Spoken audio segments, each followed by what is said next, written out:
आज देखिए ऐसा है कि ये पीपीएलए के डिविजनल सदर प्रोफेसर मोहम्मद अख्तर गुमन हैं, जिन्होंने मीडिया टॉक की है। मीडिया टॉक के दौरान इनका कहना था कि पंजाब भर के सरकारी कॉलेज के साथ-साथ हुकूमत पंजाब और ब्यूरोक्रेसी की बेहिसी और नालायकी की वजह से एक दो नहीं बल्कि दर्जनों मसाइल से दो चार हैं। असातिज़ा की नुमाइंदा जमात पीपीएलए की बार बार याद दहानियों और दरखास्तों के बावजूद इख्तियारात और खुसूसी मराज के नशे में मस्त सेक्रेटरी हजरात के कानों पर जूं तक नहीं रेंगती। माजी में पीपीएलए ने कई बार धरने दिए, एहतजाजी रैलियां निकाली, लेकिन हुकूमत और ब्यूरोक्रेसी ने हर बार झूठे वादे करके कॉलेज असातिज़ा को हमेशा ट्रक की बत्ती के पीछे लगाया।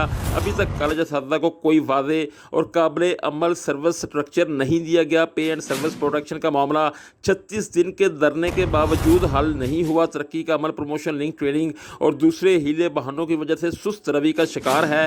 टाइम स्केल प्रमोशन को भी नज़रअंदाज कर दिया गया है। आसान असाइनमेंट अकाउंट का मामला पंजाब के 19 बड़े कॉलेजेस के लिए दर्द सर बना हुआ है। 20वें स्केल में तरक्की पाने वाले प्रोफेसर्स को डिस्पैरिटी रिडक्शन अलाउंस नहीं दिया जा रहा।